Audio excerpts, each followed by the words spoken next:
حضرت طلحہ، حضرت سعد، حضرت ابن مسعود، حضرت حذیفہ، حضرت سالم، حضرت ابو ہریرہ، حضرت عبداللہ بن صعیب، حضرت عبداللہ بن عباس، حضرت عبداللہ بن زبیر، حضرت عائشہ، حضرت حفصہ، حضرت ام سلمہ انصاری، حضرت عبادہ بن سامت، حضرت معاذ بن ابو حلیمہ، حضرت جمی بن جاریہ، حضرت خصالہ بن عبید، حضرت ابو موسیٰ اشعری، حضرت ابی بن قاب، حضرت ابو دردہ رضی اللہ تعالیٰ، حضرت زید بن ثابت رضی اللہ تعالیٰ عنہ۔ اس طرح نبی کریم صلی اللہ علیہ وآلہ وسلم کے دور میں ہزاروں لوگوں کو قرآن پاک حفظ ہو چکا تھا۔ ان میں حضرت عبداللہ بن عمر بن العاص فرماتے ہیں کہ میں نے نبی کریم صلی اللہ علیہ وآلہ وسلم کے حیات طیبہ میں پورا قرآن جمع کر لیا اور میں اس کو ایک رات میں ہی پڑھ ڈالتا تھا۔ آپ صلی اللہ علیہ وآلہ وسلم کا معلوم ہوا تو آپ نے فرمایا کہ اس کو ایک مہینہ میں ختم کیا کرو۔ اس کے علاوہ نبی کریم صلی اللہ علیہ وآلہ وسلم کے اصحاب صفہ تھے جو مسجد نبوی میں دن رات آپ صلی اللہ علیہ وآلہ وسلم کی صحبت میں رہتے اور آپ سے سیکھتے، اور ان میں سے بہت سارے جو صحاب تھے وہ قرآن پاک کی تلاوت بھی کرتے تھے جو نازل ہو چکا تھا قرآن پاک اس کی، اور قرآن پاک کے حافظ بھی تھے۔ اب دوسرا دور، تو اس سے ہمیں پتہ چلتا ہے پہلے دور میں کہ نبی کریم صلی اللہ علیہ وآلہ وسلم کے دور میں نہ صرف یہ کہ قرآن پاک پورے کا پورا صحابہ کرام نے لکھ رکھا تھا اور یہ مختلف اجزاء میں موجود تھا، اور دوسرا یہ کہ قرآن پاک پورے کا پورا بے شمار صحابہ کرام نے حفظ بھی کیا ہوا تھا۔ اب دوسرا دور آ جاتا ہے، دوسرا دور ہے عہد صدیقی۔ عہد صدیقی، صدیق جو ہے حضرت ابوبکر صدیق رضی اللہ تعالیٰ عنہ کا لقب ہے۔ حضرت ابوبکر صدیق آپ کو پتہ ہے جب نبی کریم صلی اللہ علیہ وآلہ وسلم کی وفات ہوتی ہے اس کے بعد حضرت ابوبکر صدیق کا دور شروع ہو جاتا ہے۔ حضرت ابوبکر صدیق جو تھے ان کے دور میں ان کو بہت ساری مشکلات کا سامنا کرنا پڑا، اور ان میں سے ایک بڑی مشکل جو تھی وہ یہ تھا کہ بے شمار قبائل اسلام سے منحرف ہو گئے، فتنہ ارتداد اس کو کہتے ہیں، اور کچھ لوگوں نے جھوٹی نبوت کا دعویٰ کر دیا۔ حضرت ابوبکر صدیق نے ان جھوٹے مدعیان نبوت سے جنگ کی، اور ان میں سے ایک ایسا نام مسلمہ کذاب کا ہے جس کے ساتھ جنگ جو ہوئی اس کو جنگ یمامہ کہتے ہیں۔ کیا کہتے ہیں؟ جنگ یمامہ۔ اور یہ جنگ بہت خون ریزی والی جنگ تھی جس میں بے شمار صحابہ کرام شہید ہوئے، اور مفسرین حضرات کہتے ہیں تقریباً 700 اس میں قاری تھے، 70 حافظ قرآن تھے۔ حضرت عمر فاروق نے جب صحابہ کرام کی اتنی بڑی تعداد میں شہادت کو دیکھا تو ان کے ذہن میں جو پہلی چیز آئی وہ یہ تھی کہ اگر یہ سلسلہ اسی طرح جاری رہا تو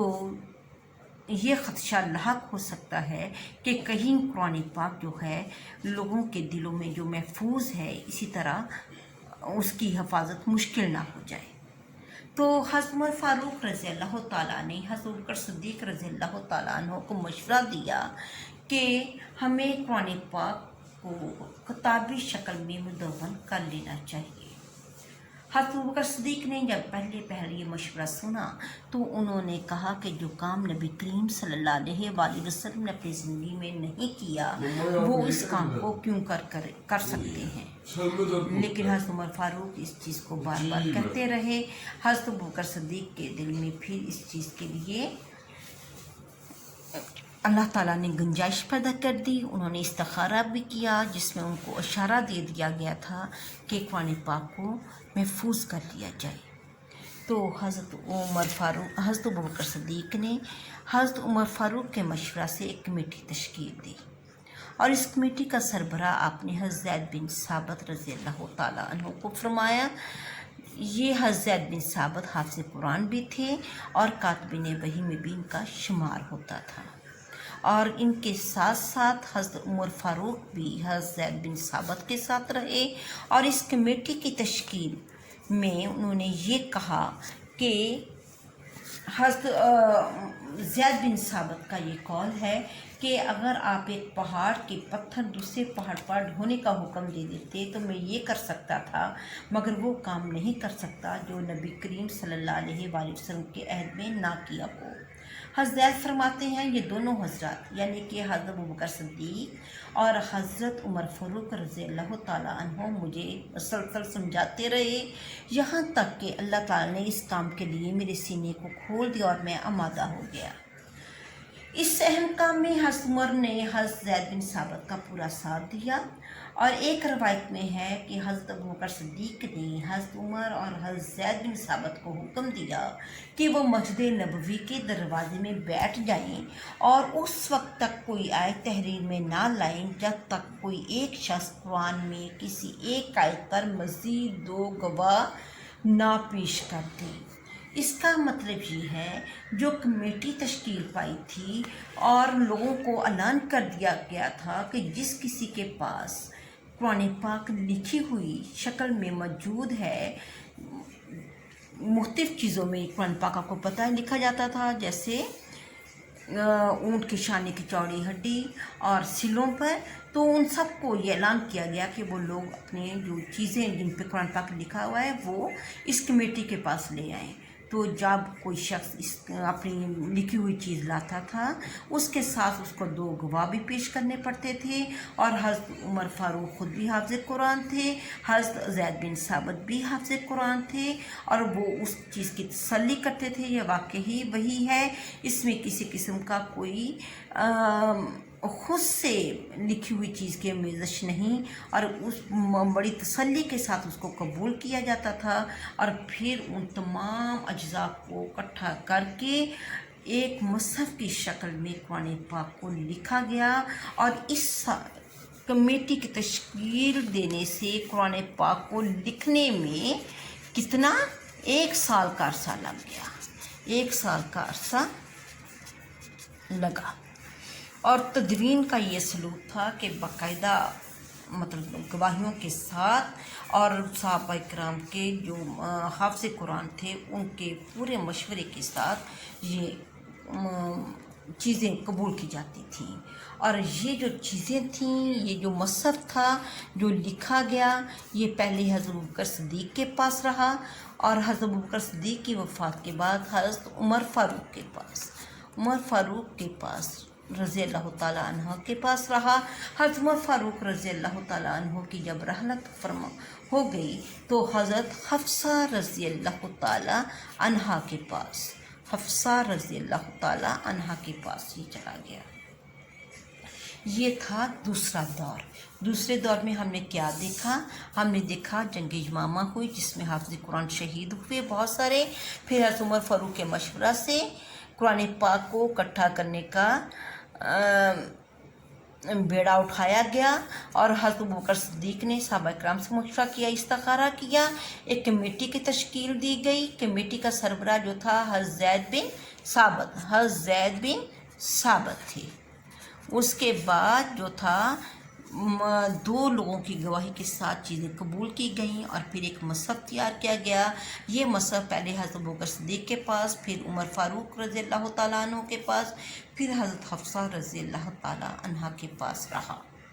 اب تیسرا دور شروع ہوتا ہے۔ کون سا دور شروع ہوتا ہے؟ تیسرا دور، حفاظت قرآن کا تیسرا دور۔ حضرت عمر اب جیسا کہ طالبات آپ کو پتہ ہے حضرت عمر فاروق کے دور میں بہت ساری فتوحات ہوئیں، اور فتوحات کے لحاظ سے حضرت عمر فاروق رضی اللہ تعالیٰ عنہ کا دور سنہرا دور کہلاتا ہے۔ آپ کے دور میں بہت زیادہ فتوحات کی وجہ سے اسلام دور دراز کے علاقوں میں پھیل گیا، عراق، مصر، شام، ایران فتح ہو گئے۔ حضرت عثمان غنی کے دور میں بھی، اس کے بعد حضرت عثمان غنی رضی اللہ تعالیٰ عنہ کا دور آتا ہے، ان کے دور میں بہت ساری فتوحات ہوئیں، اور اس طرح سلطنت بہت دور تک پھیل گئی، اور بہت ساری غیر عرب قومیں بھی مسلمان ہو گئی۔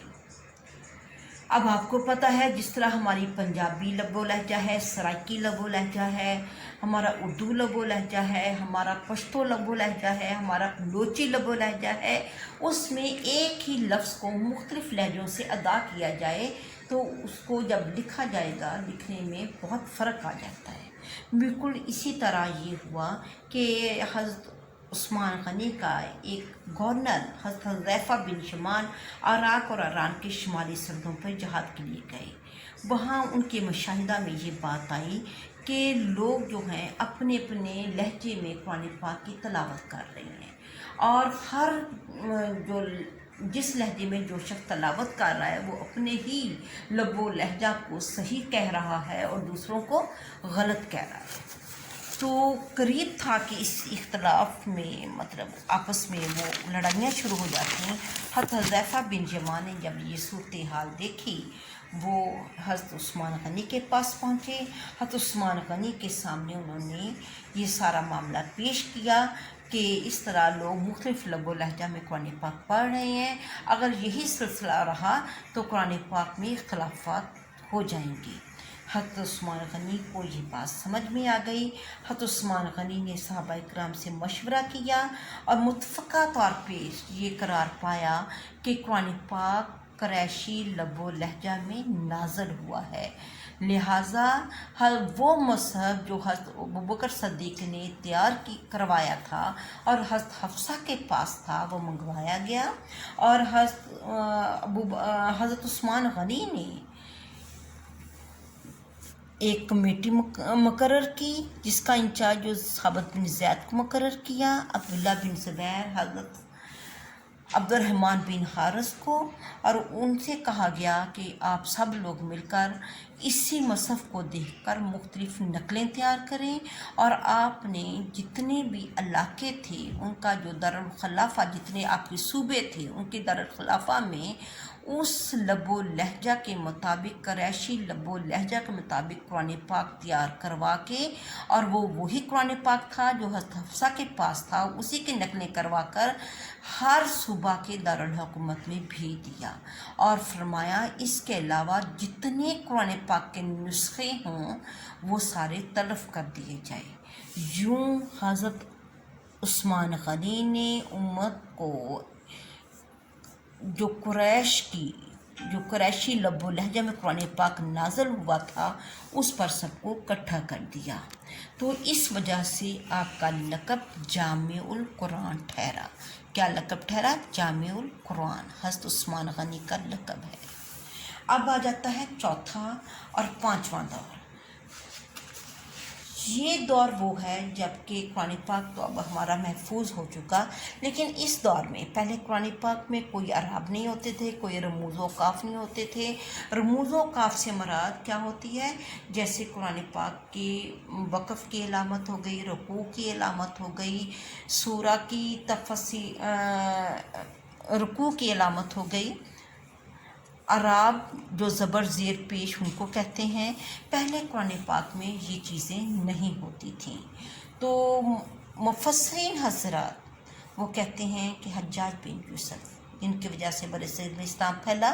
انہوں نے قرآن پاک میں اعراب کا اضافہ کروایا،